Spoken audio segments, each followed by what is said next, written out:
महाराष्ट्र में शरद पवार के घर जो परिवहन विभाग के कर्मचारियों ने हमला किया था, जूते फेंके थे, उनके घर के बाहर नारे लगाए थे, उनमें से अभी तक आपको बता दें लगभग 107 गिरफ्तारी हुई है, जिसमें 23 महिला कर्मचारियों को भी गिरफ्तार किया गया है।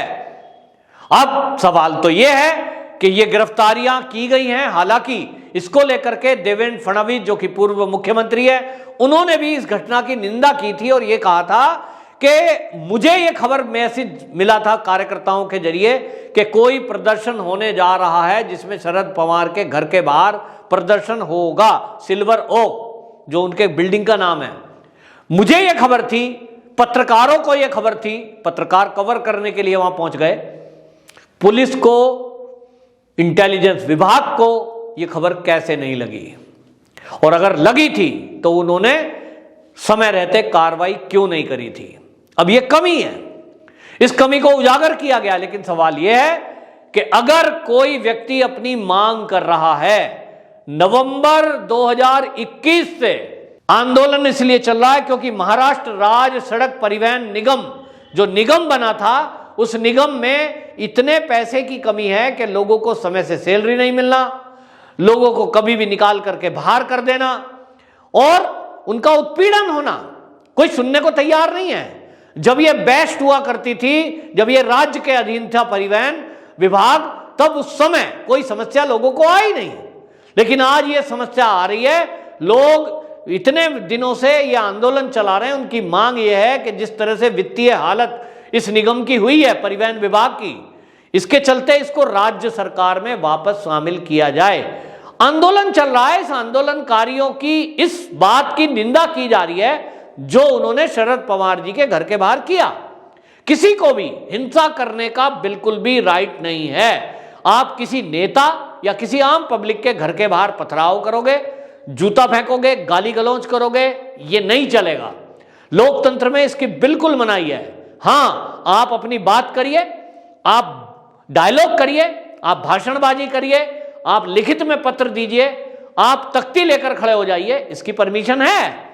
तो सवाल यह है कि आप बात चल रही है, और आपको बता दूं शरद पवार जी वो नेता हैं जिन्होंने, जो ये परिवहन विभाग के राज्य कर्मचारी हैं, इनकी आवाज को सालों से उठाया। आपको अगर लगता है कि शरद पवार जी आपकी बात क्यों नहीं उठा रहे, तो उनके घर के बाहर आप प्रदर्शन कर भी रहे थे तो शांतिपूर्वक प्रदर्शन करना था। लेकिन राज्य के जो कर्मचारी हैं, जो निगम के कर्मचारी हैं परिवहन विभाग के, उनका कहना यह है कि हमारा जो प्रदर्शन है अभी तक शांतिपूर्व ही चल रहा था, लेकिन इस शांतिपूर्वक चलते आंदोलन को कुचलने के लिए कोर्ट का सहारा लिया गया। सरकार कोर्ट में पहुंची और सरकार ने बॉम्बे हाई कोर्ट से आदेश करा दिए कि 22 अप्रैल तक या तो ये कर्मचारी अपनी ड्यूटी पर लौटें, वरना इन सबको नौकरी से बाहर कर दिया जाएगा। उन्होंने कहा हमारी मांग पूरी नहीं हो रही, इसलिए हम नौकरी पर नहीं आना चाहते। तो ये जबरदस्ती सरकार क्यों लाना चाह रही है, और अगर ये कोर्ट के जरिए हमें नौकरी से बाहर करेंगे तो हम एक हैं, ये हमारी मांग सुने। और इसलिए उन्होंने कहा कि जो व्यक्ति ऐसा नेता रहा हो शरद पवार जी, कि जो राज्य के परिवहन विभाग की यूनियन काफी दिनों तक चलाई हो, उनकी बात को लेकर के अभी तक विपक्ष को घेरता रहा हो जब वो विपक्ष में थे, तो आज जब पक्ष में है, आज जब सरकार उनकी है, अब एनसीपी शिवसेना के साथ है, तो हम बात कर रहे हैं इसलिए कि आप कहो भाई उद्धव ठाकरे जी को, उद्धव ठाकरे जी को कहो वो करें कार्रवाई, इसलिए गए। लेकिन किन्होंने उत्पात किया वो अलग विषय है। लेकिन सवाल यह है कि ये जो गिरफ्तारी हुई है, इसके पहले जो पुलिस की विफलता है उस पर भी जो सवाल उठे हैं, तो शरद पवार क्या अपनी ही पुलिस के खिलाफ कार्रवाई करेंगे? जिन पुलिस कर्मियों की लापरवाही की वजह से ये बड़ी घटना भी हो सकती थी, ये बात है। और इसलिए आपको बता दें, ये प्रदर्शन जो कर रहे थे इनको गिरफ्तार किया गया, और इन्हीं के जो एडवोकेट हैं, वकील गुणरत्न सदावर्ते, उनको गिरफ्तार कर लिया गया। उनकी पत्नी कह रही है कि उनके पति को गिरफ्तार किया गया जो अवैध है, उनकी हत्या भी की जा सकती है, और वो कह रही हैं कि यदि इनकी हत्या हुई तो इसकी जिम्मेदारी महाराष्ट्र के गृह मंत्री की होगी। इसी बात को लेकर के बाकी ये जो है प्रदर्शन चल रहा, और इस प्रदर्शन में जिस तरह से सरकार कर्मचारियों की आवाज को कुचलने का काम जबरदस्ती कर रही है, इसको लेकर के जो लोग हैं वहां के, वो ये कह रहे हैं, कर्मचारी ये कह रहे हैं कि ये ठीक नहीं है, आप सरकार में हैं, आप हमारी समस्याओं को समाधान करिए। नवंबर 2021 से अगर आंदोलन चल रहा है, अभी अप्रैल आ गया, आपने इस पर कोई निर्णय नहीं लिया, आप कोर्ट जाते हैं और इसको अवैध ठहराने की कोशिश करते हैं, आप ये धमकी देने की बात करते हैं कि या तो ड्यूटी ज्वाइन कर लो वरना नौकरी से निकाल दिए जाओगे, तो आप बात करो कर्मचारियों से। तो ये मुद्दा असल में महाराष्ट्र की राजनीति में सबसे बड़ा अब होता जा रहा है कि कर्मचारियों की बातचीत क्यों नहीं सरकार सुनती। लेकिन अब इसको लेकर जिस तरह से राजनीति हो रही है, अजीत पवार जो कि उप मुख्यमंत्री हैं, वो कहते हैं कि इसमें जो षड्यंत्रकारी है वो कौन है, उनको बख्शा नहीं जाएगा।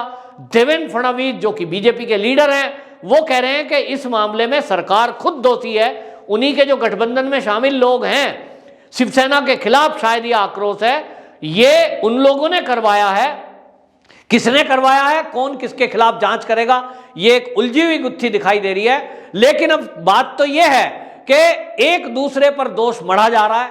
शिवसेना की विफलता बता रही है एनसीपी की विफलता बता रही है कांग्रेस। अल्टीमेटली मामलों में जो उलझे हुए मामले हैं, चाहे वो वहां हॉस्पिटल की अव्यवस्था को लेकर हो, चाहे वहां अब ये बिजली कर्मचारी की समस्या हो, चाहे परिवहन विभाग के कर्मचारियों की समस्या है, इसको लेकर के अब जिस तरह से महाराष्ट्र में ये खेल हो रहा है कि बॉल एक दूसरे के पाले में डाली जा रही है, इससे जनता त्रस्त है। अल्टीमेटली हड़ताल की वजह से पब्लिक परेशान है और अब इस पब्लिक को और जो कर्मचारी हैं उनकी बात को सुनने के लिए वो जिस तरह से शरद पवार के पास गए, उनकी बाद में गिरफ्तारी कर दी गई, ये भी अपने आप में एक जांच का विषय है कि वाकई में ये जो कर्मचारी हैं इनकी हड़ताल के पीछे कौन है। क्या इसके पीछे शिवसेना है या आपस की अंदरूनी कमजोरी ध्यान डाइवर्ट करने के लिए इस तरह से काम कर रहे हैं? क्योंकि जो विपक्ष है वहां वो है भारतीय जनता पार्टी, और विपक्ष इस मामले में जिस तरह से देवेंद्र फडणवीस ने इस मुद्दे पर अपना नपातुला बयान दिया है, उन्होंने इस हिंसा की कभी भी पैरवी नहीं करी। उन्होंने कहा कि भाई ये जो हुआ है ये बहुत गलत है, लेकिन इसके पीछे कौन है, पुलिस क्यों इसके पीछे विफल रही, इस सब की जांच होना जरूरी है। जनता की मांग ये है कि ये जो राज्य परिवहन निगम है इसमें सुधार किया जाए। कर्मचारी की समस्या क्या है ये सरकार का मुद्दा है, लेकिन पब्लिक को ट्रांसपोर्ट सिस्टम में सुधार चाहिए। और अब जनता चाहती है कि महाराष्ट्र में जिस तरह से घपले घोटाले हो रहे हैं, ये घोटालों की सरकार जनता का ध्यान करे, जनता का फेवर करे, जनता के हित के काम करे, जरूरी ये है। लेकिन जिस तरह से गिरफ्तारियां हमने देखी पिछले दिनों हुई, उसमें यही देखने को मिल रहा है कि महाराष्ट्र के अंदर तीनों जो दल हैं इनके नेता कहीं ना कहीं किसी ना किसी घपले घोटाले में फंसते दिखाई दे रहे हैं। और इसीलिए ऐसा लोगों का कहना है महाराष्ट्र के कि ये इन तीन दलों में से ही किसी एक दल ने इस तरह का कुछ कारनामा किया है कि ताकि जनता का ध्यान मुद्दों से भटकाया जा सके। अब इसके पीछे क्या सच है ये तो मेरे ख्याल तब पता लगेगा जब ये महागठबंधन की सरकार हटेगी, भाजपा की सरकार आएगी, तभी पता लग सकता है। वरना तीन दलों की सरकार जो ये है एक दूसरे की कमी कैसे उजागर करेगी। दूसरी बात जो अजीत पवार जी ने कहा कि इसमें किसके षड्यंत्र है, किसका, उस षड्यंत्र का खुलासा कैसे होगा? आपस में एक दूसरे के खिलाफ आप षड्यंत्र करोगे, उसका पता कैसे चलेगा? वहीं आप बताएं कि अब तीसरी एंट्री हो चुकी है इसमें, ये जो गठबंधन है, इसके अलावा राज ठाकरे की एंट्री अब महाराष्ट्र में हुई है, जिन्होंने ये नवरात्रे में ये घोषणा की थी कि वो राम रथ चलाएंगे। राम रथ पर रोक लगा दी है और राम रथ को अपने कब्जे में ले लिया है। और इसको लेकर भी विवाद हो रहा है कि वहां आखिरकार ये सरकार हिंदू विरोधी काम क्यों कर रही है। इसको लेकर राज ठाकरे ने आवाज उठाई है और राज ठाकरे के बीच में आने से अब ये लग रहा है कि बीएमसी चुनाव के पहले महाराष्ट्र की राजनीति में अभी तक जो एक मुद्दा शिवसेना ने साइड किया था, हिंदुत्व, इस मुद्दे को राज ठाकरे लेकर आएगा और बीएमसी में अब जो ये चुनाव होगा कहीं ना कहीं इसको हिंदुत्व के मुद्दे पर लाने की कोशिश राज ठाकरे की है। जो राज ठाकरे अभी तक बाहरी और भीतरी बात करते थे, क्या अब ये चुनाव जो बीएमसी का है इसमें देखना होगा। इसको लेकर कांग्रेस ने भी बयान दिया था कि हम तो खुद लड़ेंगे, अकेले लड़ेंगे। अब देखना है कि ये आपसी फुटअव्वल में अगला कदम ये जो तीनों दल हैं इनका क्या होगा। वंदे मातरम।